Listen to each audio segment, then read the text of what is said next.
Remy. I'm with the Colorado Division of Fire Prevention and Control, the Fire and Life Safety section, and we're going to be talking about Building Safety Month, Week 4, Communities Without Limits. I want to introduce a very special guest of mine, Chief Bryan Adams with the Division of Fire Prevention and Control. I appreciate it, Mark. Thanks for having me. Oh, we're grateful to have you. So, Bryan, what do you do with the Colorado Division of Fire Prevention and Control for the Fire and Life Safety section? So we do inspections, fire inspections, and life safety inspections throughout the state with resident board and cares, hospitals, and nursing homes. And I run a team that runs all over the state doing fire inspections on that. Wow. Yeah. So they're protecting people all over the state. Yes, sir. Tell me about accessibility and what that means to you in your daily job and how you go about protecting and enforcing accessibility in the job that you do. Right. We deal with a vulnerable a group of people, you know, the elderly and people with mental health issues and stuff like that. So their accessibility out of these buildings that we try to look at and inspect is very important. So we're looking at means of egress through doors. We want to make sure, even outside of the building, we want to make sure that they have a right-of-way to the public way to exit the building if there was ever a fire or an emergency that they needed to exit out. So throughout the state, we're always looking at accessibility, especially with these individuals. So, well, I think the key factor is that you're always, what you just said resonates, because it's nonstop. It's something that you consider daily in your job. Tell us a little bit about your own personal journey. Right. So, very passionate about accessibility, right? Because that's great. Yeah, I mean, it comes back with my full story. I have a disease called CMT. It's Charcot-Marie tooth disease, and I was diagnosed real young. And what happens with that disease? It deteriorates your muscles below the knee, and so you don't have your muscles and your nerves, and it makes your feet deformed. And so I dealt with that all the way through my 30s. And when I was younger, and had multiple surgeries with it, and then it came to a point where I wasn't walking anymore. Oh wow! Because of the feet, right? And I was basically breaking my feet every time I walked. So it came down to a decision where, hey, they give me the option to amputate. Wow! So that day was pretty hard to think about, right? Yeah. It took us about 6 months, and I made the decision because I couldn't take the pain anymore. And I wasn't walking, I was hardly working, I was just miserable. So about 6 years ago, we made the decision, my wife and I, to do the amputation. The funny story about it is the doctor's like, oh, I can only do one at a time. I was like, nope. Wow. If we're gonna do this, we're gonna do both of them at the same time. So 6 years ago, I had a double amputation below the knee.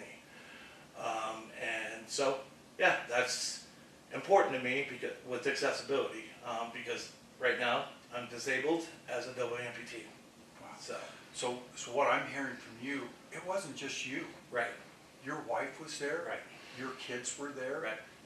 And you love your family. Love them very much. How did that feel for you when you were going through not just the physical, but the psychological and the mental aspect of that? What was that support group like for you? So first of all, I have to give credit to my wife. She is my soulmate. She is my saint. She is everything. She has stood by me from get-go. And she's my rock. So we made the decision early on before the amputation that, hey, we're going to rock this. Not just by yourself. We're going to do it together. And we did some documentation and some videos and leading up to the amputations, and just to have everybody in our family express how they were feeling about it. To help them deal with Exactly, and that helped me too because I saw their perspective on side of things. So we went in at rock force, and the kids were super supportive. The wife was super supportive, and you know, I had the amputations, and then about 6 months later, it takes about 6 months to heal, and about 6 months later, I was fitting in prosthetics, and I was rocking. I got to give the credit to DFPC too, because they supported me the whole way too. With my job, letting me work from home, doing plan reviews. It was absolutely amazing, because at that point you're not worrying about financials and stuff. You still have a job and you're still making money and stuff like that, so you could just focus on yourself. Wow. So What a journey. Yeah, it was huge. And the way I focused on it was too, is like, hey, I got 4 eyes, I have 4 beautiful children. Okay. And, you know, I had to make the decision, hey, you know, they're watching me, right? And what does that say to people and my children if I just give up? So I had that mindset the whole time. It's like, hey, not just for me to be successful, but I want to prove to my children that you can do anything in this world. Oh, I think that's great. Well, that builds upon that whole theme, Right. communities without limits. Right. You being an individual that had a disability, you didn't take that and say, hey, my community needs to take care of me. You were still taking care of your community. Right. You were loving the whole state of Colorado by protecting them and making sure that accessibility was provided for everybody. But you wanted your kids to also know that it was okay. Right. That you were no less of a man. Right. You were missing 2 legs. Right. But you still were the same person. Right, exactly. And going back to that, like, you know, the passion and bringing it into work is I have the opportunity to be in a platform where I can be an advocate for somebody that can't be an advocate for themselves, right? Mm-hmm. So I take that really to heart. And I can relate to those individuals, be like, hey, I'm dealing with the same thing for accessibility. I'm on your side. Let me be your voice. And let me help you guys out. So that's huge. And I always didn't have that, but I totally realized that when I lost my legs and how important accessibility throughout is, you know, for everybody, you know. And people with disabilities, they just want to be normal, right? And how do you feel normal, you know, without limits, right? That's amazing. So, and we do that by code and by enforcing it and making sure that they can do all the things that everybody else can do. Well, you talk about limitations, and I've heard a rumor that you grew up riding motocross as a kid. Yeah. That your dad, Danny Adams, which Yeah. also works for the Fire and Life Safety section, taught you how to ride motorcycles at a very young age. Right. But he wanted you to be that athlete in the same way you want your kids to be athletes, right? Right. Does that limit you now? No. Do you tell me about it? Yeah. So, so I was really into motorcycles and stuff like that, and I was riding street bikes, like a Harley, a cruiser, and before I lost my legs, and so that was one of my goals, to get back on a motorcycle and start riding again. But my pride and all that kind of stuff, I'm like, I don't want to trike, I want to do a 2-wheeler, and all that kind of stuff. So we did this past summer, my dad and my 2 brothers, and my wife and my daughter, we took a trip to Vegas on motorcycles, and I rode a motorcycle, a 2-wheeler, with no adaptive material on the motorcycle. None. And we rode it from Vegas and back. It was about 1,900 miles.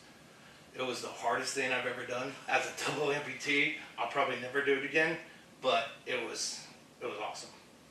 I hear your wife had so much faith in you. Yeah. She rode on the back. She did. Right? I don't know how she had faith in me, and that put a lot of stress on me too, and it made the ride a little bit harder because, you know, you got somebody else's life in your hands there. But it was amazing. The mom of your children. Yeah, and your lovely wife. Yeah, and my soulmate that I will be with the rest of my life. And that just shows what kind of woman she is too, and to put that trust in me and do that. So it was a good time. It was hard, but it was a good time. So yeah. Well, and I know because I've come to some of your kids' softball games, and you still are active in wanting to make sure that they're carrying on. Yep. Now, tell me about CMT. Yeah. It's not just you that was affected by that. Yeah. So, yeah, so it's a hereditary disease, right? Okay. So I passed it down to my son, which as a father, you're just like heartbroken, right? Like you don't want. There's a lot of things we want to pass down. Exactly, Kids, you know, and you don't want them to struggle with what you've struggled with, right? So, and that's another thing that, like, I keep putting they say, you know, you always put your boots on the same way. I put my prosthetics on the same way as somebody puts their boots on. Like, right, I get up just like everybody else, right? And that was another reason I wanted to show my son, like, there's no limits too. Even though you have the same disease as me, I'm going to show you and I'm going to give you every opportunity to succeed. Because as a father, it's heartbreaking. I don't want him to struggle. So it's important to me to, on the personal and family drive, to do all that too. So Yeah, and he's very successful. He's a catcher. He's a freshman on the baseball team, and the kid is wild, and he absolutely is succeeding with CMT. And to be fair too, they didn't really know what CMT was back when I was growing up, and so there wasn't really much medical stuff.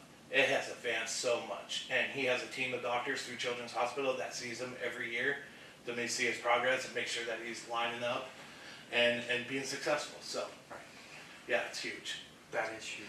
Well, that's a great story to hear.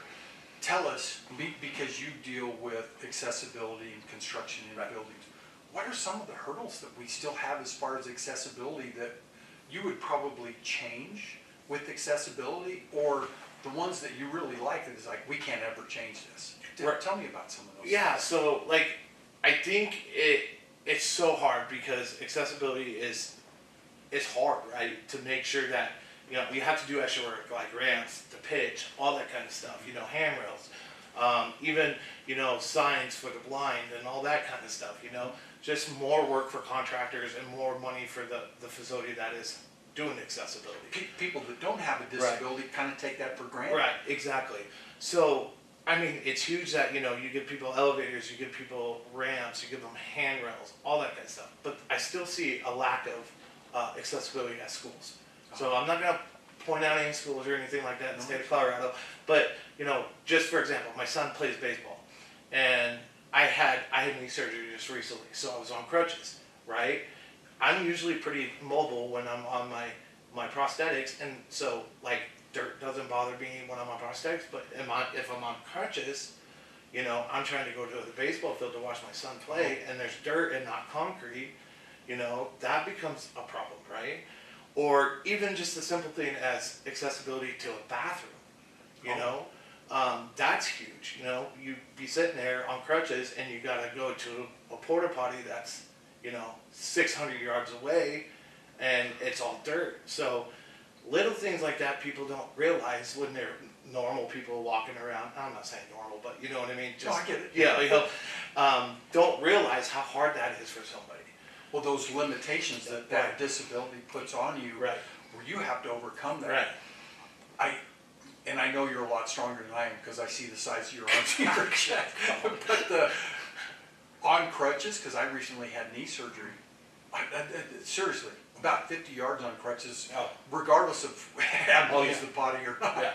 Yeah, and I'm 40 years old. It absolutely kicks my butt too, and you go so far and you're taking a break and all that kind of stuff. And my issue is I don't have another strong leg, right? I have to rely on crutches with another prosthetic. Yeah. So that's just another, kind of thing that you have to deal with. So, and steep grades are very hard on me too. So it's important with pitch and ramps and stuff like that.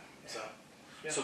But that comes into play with your job because you're living that experience. You're not just thinking about it. Right. Not like somebody like me. It's like, I wonder if that's an 8% grade or if it's a 6% grade. That's a huge difference. Exactly. When you get up and down. Yeah, and especially with individuals, and I spent some time in a wheelchair too. The grade is huge for people in wheelchairs, getting in up and down on those, you don't want to go too fast going down the grade, and you want to be successful pulling yourself or rolling yourself up to that place with the grade too. So there's all kinds of factors goes into it, and I'm very passionate about it, and even, I'm dressed up and I got pants on, and people tell me all the time, hey Bryan, I didn't even know.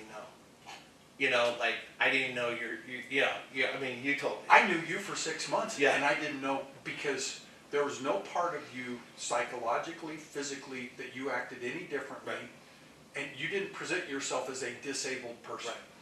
When I had knee surgery, I wanted everybody to know. I'm like, my knee really hurts. So funny story about that. I still deal with some mental stuff, just a little course that I deal with. I can't take my legs off in my bedroom. I won't sleep if I do that, so I got to take them off in my office, and I have to crawl or get in a wheelchair or crutch or whatever to my bedroom. It's just a mental thing I can't get over. Another mental thing is I hate wearing pants because I think I walk funny, right? So I'm always wearing shorts, so people see why I walk funny. They see the prosthetics. Okay. So my wife's like, dude, stop. Calm down.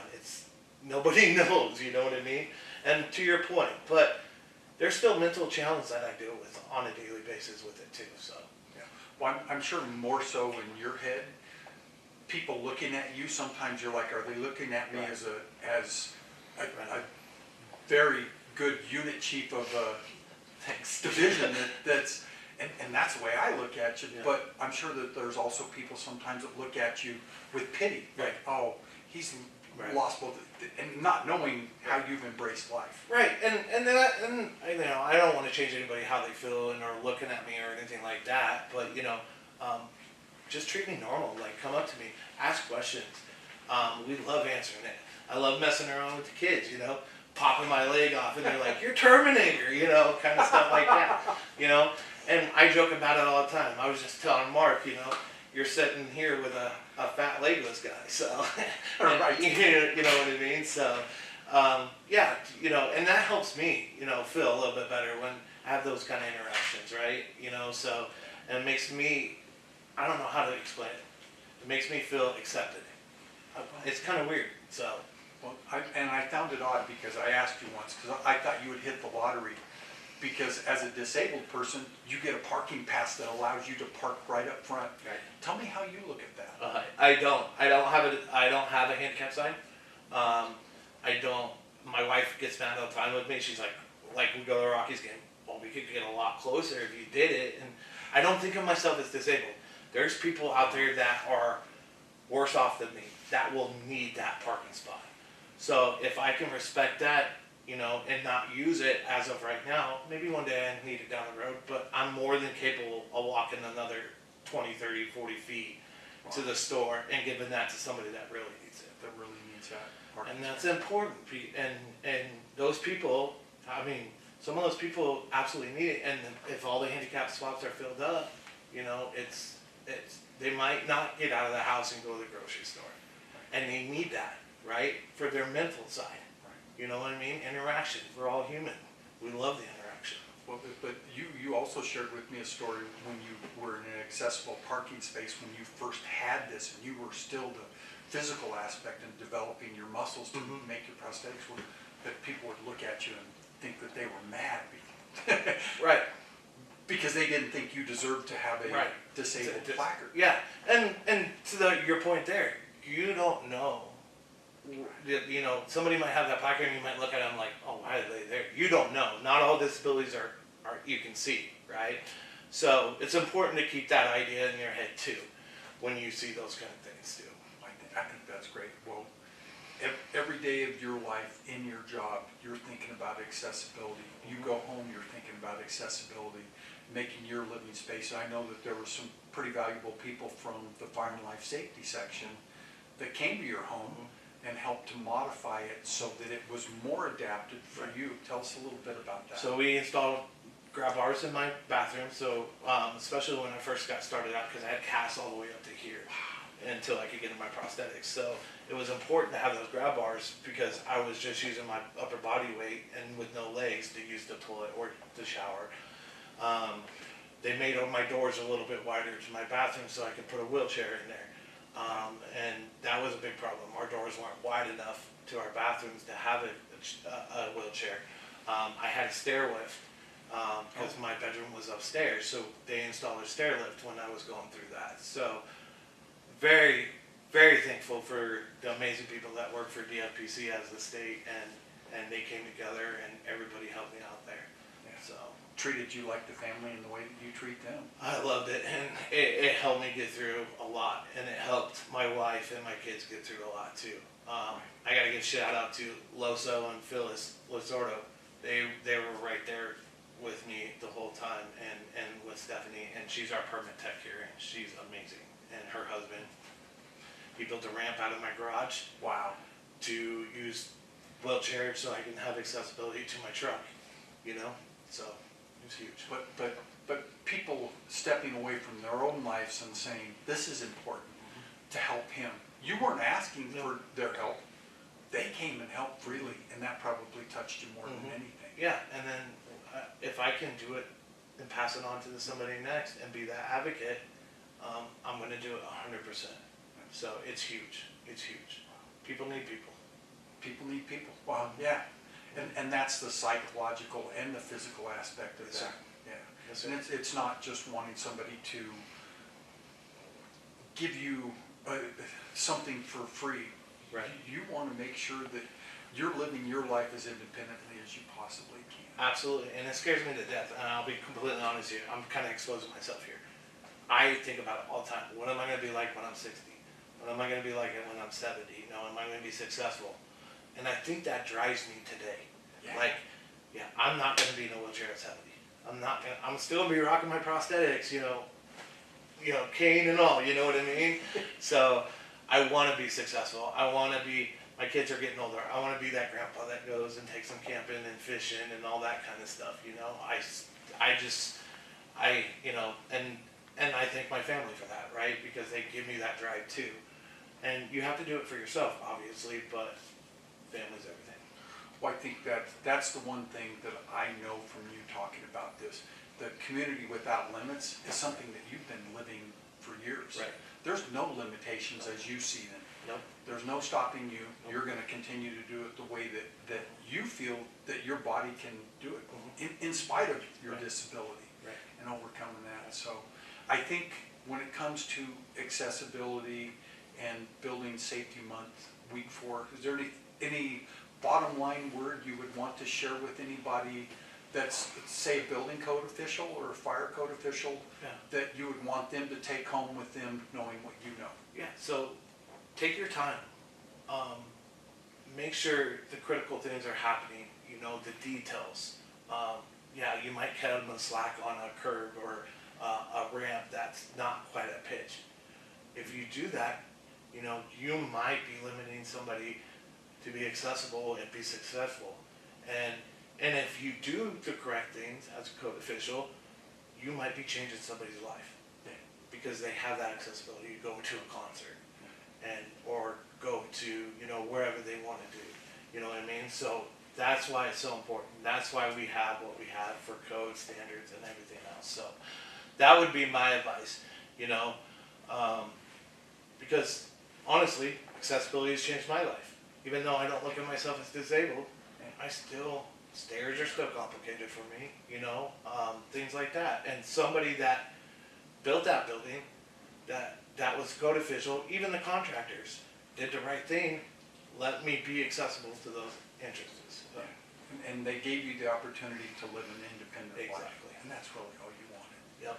So I want to thank you Mhm. for joining us. This has been great. And I hope that everybody that sees this video will take that with them and take the advice that you've given us, not just as a code official and a unit chief for the fire and life safety section, but also as a disabled person that is willing to speak up and answer those questions, those tough questions. Yep.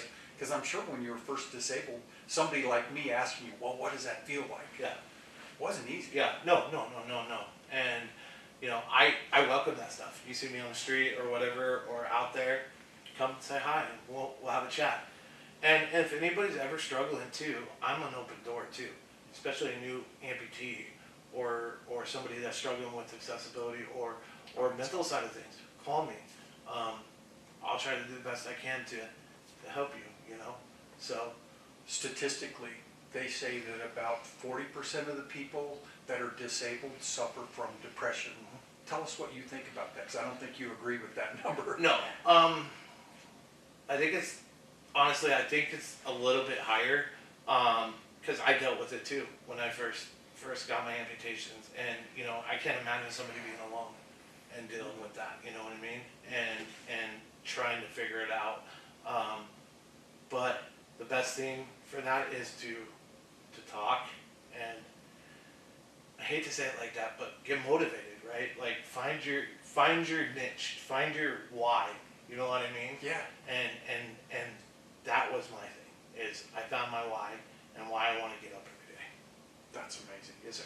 So I want to thank Bryan, Chief Bryan Adams with the Fire and Life Safety section for joining us, telling us his story, not just as a code official, but as a disabled person, and his perspective on life, and gives us a perspective. And so Communities Without Limits, this man lives it every day. And I want to thank you for that. No, Bryan. thank you, Mark, for letting me tell my story. It's awesome, and you know, you and I are great friends, right? Like, and we've had lots of conversations about this, and you know, I know you're passionate about accessibility and disabilities and everything else. So, thank you for being a code official, also. Thank you, Bryan. Yep. Thank you, Chief. All I right. appreciate it. Yep, not a problem. All right, buddy. All right, sir. Thanks, Thank Mark. you.